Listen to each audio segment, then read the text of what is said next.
This is the second part to a two-part review special. If you haven't already, click this annotation to see the first part.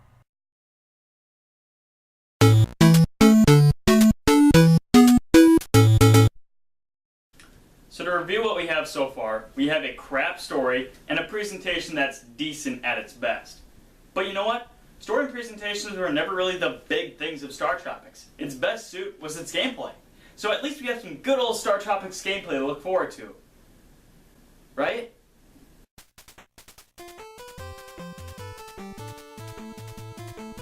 I hate to say it, but StarTropics 2 lacks heavily in terms of gameplay. But rather than being a sequel with unoriginal or samey mechanics, StarTropics 2 makes multiple changes which are not only terrible design decisions, but also go against what the original game did. So because of that, I am going to rip this game apart. I'm not going to show StarTropics 2 any mercy. But to be fair, I do want to go over some of the things that Zoda's Revenge does do right. First off, the requirement to talk to every NPC in a chapter has been eliminated, and the game only makes you talk to the important ones. Well, at least for the most part. I talk to everyone anyway out of pure habit, but it is only required to talk to NPCs in a certain area of the overworld if you want to progress. And how about those pressure plates in the original StarTropics? You had to jump on all of them and hope that they would activate something, but in this game you don't have to jump on them at all. You can just walk right across them, and the ones that will perform an action like opening a door will light up when stepped on. I like this because it saves you the time and energy of repeatedly jumping with little to no result. Also, the combat has seen some improvements. In addition to your trusty weapons, you will also receive Psychic Mind Blasts. Wow, yo-yos and psychic powers. Mike was the nest before he even dreamed of being the star of Earthbound. But anyway, back to the magic. Magic can shoot farther and faster than your normal weapons, but on the downside they are significantly less powerful. But it is important to note that if you get hit too often, the effectiveness of your magic spells will decrease, which putting all this together adds a nice balance to fighting, and makes a ton more sense than your yo-yo losing range after getting the smackdown from some enemies. So overall, yeah, StarTropics 2 does make improvements. It does do things to try and change up the formula, and it tries to fix the problems that people had with the original StarTropics to make the experience overall better. But the way the game is designed, it's like it's gone one step forward and two steps back. In order for you to understand how I feel about the game completely, I need you to start with me from the beginning. After falling down an invisible hole, you start out in this little cave here. There's nothing in this room besides yourself and a ledge. This gives you the opportunity to accommodate yourself to the new control scheme. In case you didn't know, StarTropics 2 abandoned the grid controls from the first game and made gameplay much more streamlined, allowing movement in 8 directions, with you also being able to change your direction in mid-jump. More on that later. But just getting a feel for the new control scheme, it actually functions. I was a huge fan of the grid-based system from the last game. The controls were finicky, but they ended up creating a unique game in the end. StarTropics 2 ends up making a decent transition into a free-moving system. I would by no means consider it tight controls, but I'm surprised that it actually does good enough for what it is, which is one thing I was worried about coming into this game. In the next room, you find yourself with your first batch of enemies, and wait! I don't have a weapon! Yeah, remember that super badass yo-yo from the last game? Yep! Never to be seen or heard from again! I ask you, Mike, you had a yo-yo that could shoot lasers at unimaginable lengths. Why would you throw that away? And besides, what kind of game just throws you in a situation like this where you don't have an immediate way to defend yourself? Sure, the boars in the room aren't that hard to avoid, but that doesn't make this any less justifiable. It'd be like playing a Legend of Zelda game, but instead of getting the wood sword right away, you have to go through like a mini dungeon in order to get it. Huh. Well then. You do find some, berries, I guess? But their range is limited as well as their quantity, so you're gonna need to get in real close. But manage to get in too close, and the game's most notable problem makes an appearance. You know how in pretty much every old school game, if you got hit, you got a short invulnerability period? StarTropics 2 has one of these, and it's the saddest excuse for anything I've ever seen. You literally don't even have a full second before you take damage again. The only way the designers seem to have compensated for this is that enemies don't do as much damage to you.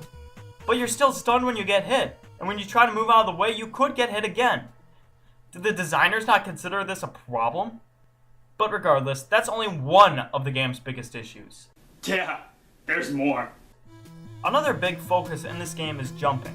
Because you can now change the mid-air trajectory of your jump, this game decided to put more emphasis on platforming.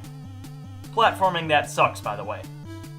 Admittedly, it is cool in some areas after you get accommodated to it, but regardless of how cool it actually is, it's always hard to gauge your distance, and you might miss. Or while trying to position yourself, you might do a feet-first dive in the water. When you get out of the area where the holes are, you get to your first village. This is where you get your first primary weapon of the game, the axe. The axe is your first unlimited use weapon. You also throw it. Okay, no big deal. Nothing wrong with that. But there's something wrong with this. How do you have thousands of weapons just sitting in your jacket? You only got one axe from Tank, how did you get the others? This game doesn't make any sense! Look at me accusing an NES game about time travel not making any sense. But don't expect to only use the axe. You'll eventually replace that with a dagger, and then replace that with a katana, used by none other than Marco Polo. Which you also throw, by the way! So when you look at it as a whole, the action segments suck balls. But how about the overworlds? Are they any better in terms of gameplay? No. In fact, all the overworlds in this game just seem pretty pointless. Other than 1 or 2 chapters, the overworlds are just there to get you to the next dungeon. There is still very little opportunity to explore. But when the game does emphasize exploration, it's really cool. You have to find all the big hearts in the game if you want maximum life by the final chapter. And you can even get the dagger earlier than you normally would by keeping a watchful eye. That is cool, I like that. But then there are overworlds like London and Italy, which are more or less linear pathways to get to your goal, rather than places where you need to solve puzzles. In fact, do you want to see the extent of Transylvania's outdoors?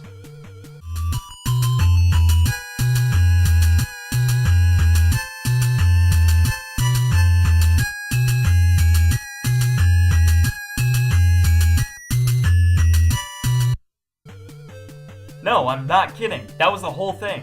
What's the point in even having that? The overworlds have never been the big highlight of StarTropics, but there was just so much potential that was never fully realized. But now I want to talk about something that's been on my nerves for quite a while. The difficulty. Now, if you remember my first StarTropics review, you may remember I said that the game was ball-wrenchingly difficult. It isn't the hardest NES game I ever played, but it is one that will take you practice and dedication if you want to see the end chapter. StarTropics 2, on the other hand, isn't even that bad. Enemies are easy to kill, despite being able to drain health from you. As long as you keep your distance and predict their attacks, you'll actually be fine for the most part. But the bosses are a joke. Seriously, look at the first boss, Yum Yum.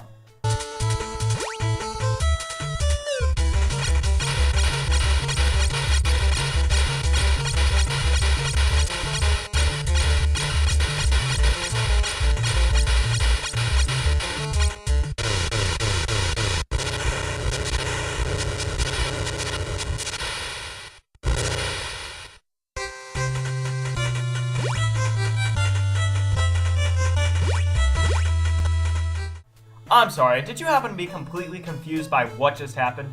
Well, I'll help you break it down. Although I didn't really demonstrate it, his attacks are easy to avoid. But he also gives you that long wailing period, leaving himself completely vulnerable. Why was this guy an issue to the prehistoric village? But he was only the first boss, and the unfortunate thing is that it's not just him too. Almost all the bosses in this game are simple. They will have some gimmick attached where they become harder to kill, but most barely put up a fight.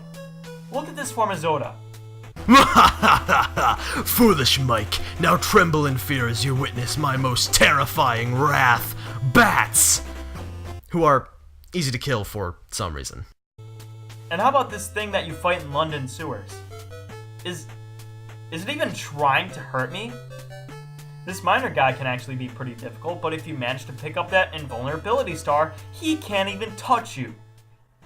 In the end, even I have to hate the fact that I'm disappointed with Zoda's revenge.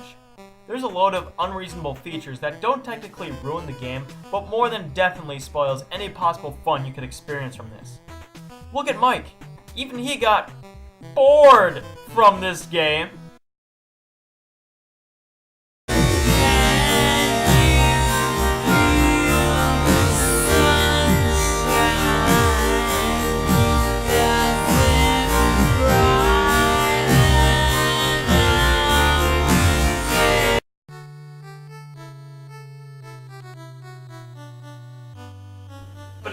expecting me to say right now. Given all the information you were provided throughout this entire review, you want me to write this off by saying, this game sucks. But quite honestly, I really don't think that's the case. And I know it probably isn't making sense right now, so bear with me, because it's going to get a little confusing and sort of hypocritical right now. Yes, this is a bad game. I know it's a bad game. But no matter how much I rip this apart, I'd be lying if I said I didn't enjoy my time with Zoda's Revenge. I despise StarTropics 2. And yet at the same time, I absolutely love this game. I guess you could say that it's a guilty pleasure, but I think it's more than that. Despite being a frustrating experience at almost every point, I still had fun when playing it. It stuck with me even after I finished the game. And shouldn't that be what the lasting impact of a game is really about? And that's not to say I wouldn't have changed anything. I wish this game was different. A lot different. But every game series has their low points, and I just thought that Zoda's Revenge was the low point of StarTropics. That being said, I recommend you play this game for yourself, especially if you already played StarTropics. If you found the original game was too stiff and awkward for your tastes, maybe Zoda's Revenge might change your mind.